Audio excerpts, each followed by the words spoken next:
Exodus chapter 5. Si Moises o si Aaron sa atubangan sa hari sa Ehipto. Si Faraon nagadugang sa kagulanan sa katawhan. Ug unya miadto si Moises o si Aaron kang Faraon ug sila miingon kaniya, si Jehovah ang Dios sa Israel nagaingon niini.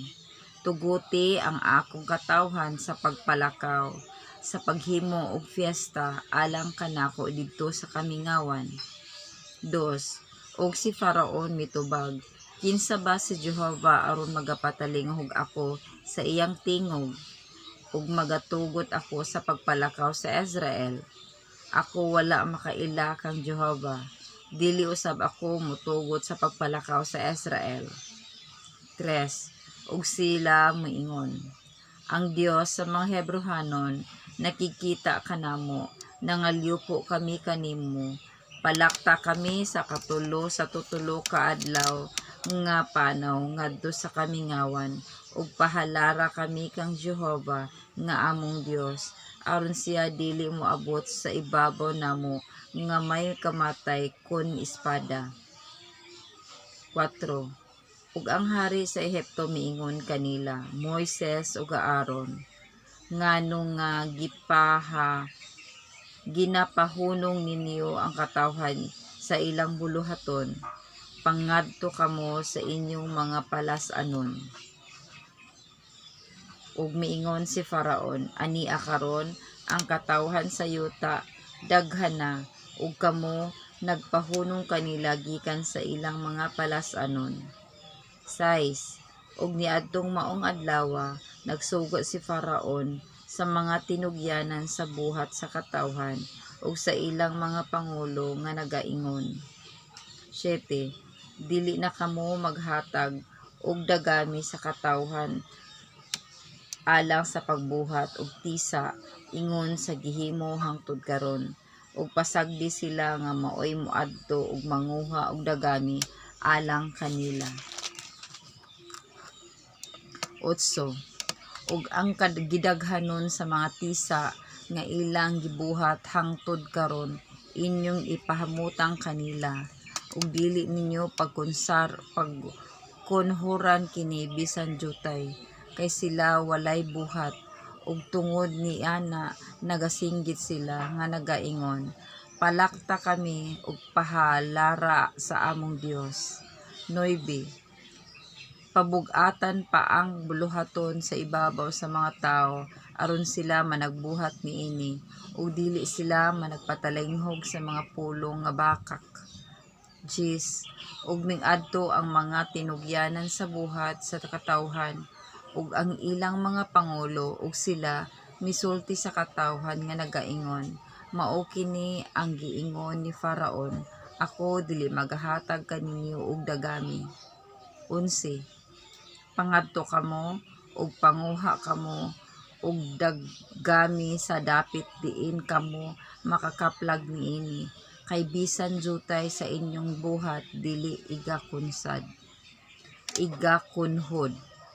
12. Busa ang katawhan ni patlaag sa tibuok nga yuta sa Ehipto sa pagkuha sa tuod sa trego nga ilis sa dugami. 13. Ug ang mga tinugyanan sa buhat nagpadali kanila nga nagaingon, humano ninyo ang inyong buhat, ang mga tariya ninyo sa adlaw-adlaw, ingon kaniya sa may dagami kamo. 14. Ug ang mga pangulo sa mga anak sa Israel nga gipahamutang sa ibabaw nila sa mga tinugyanan sa buhat ni Faraon, gipanaglatos og gipanilngan, ngano nga wala kamo magtuman sa inyong tariya sa kagahapon ug sa karong adlaw, ingon sa kaniadto.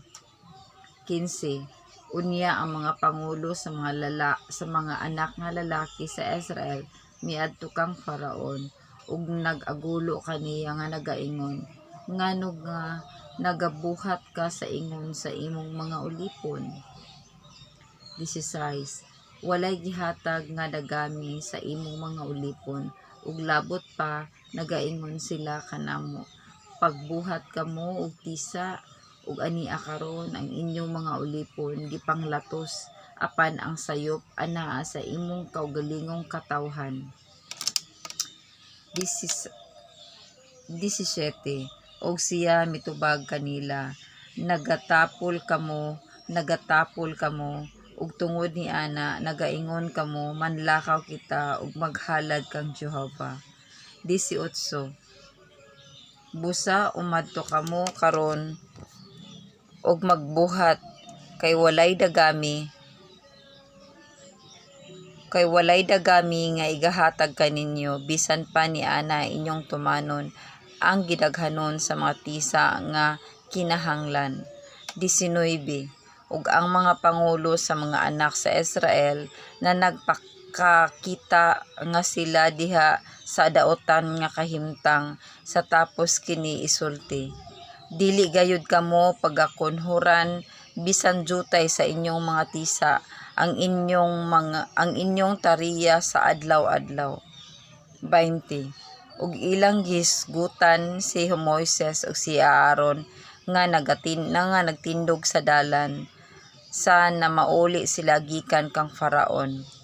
21. Ug sila ingon kanila, si Jehova magtan-aw unta sa ibabaw ninyo ug maghukom, kay gihimo ninyo ang inyong kaayo nga pagadumtan sa mga mata ni Faraon ug sa mga mata sa iyang mga sulugoon sa pagbutang o espada sa ilang kamot aron sa pagpatay kanamo.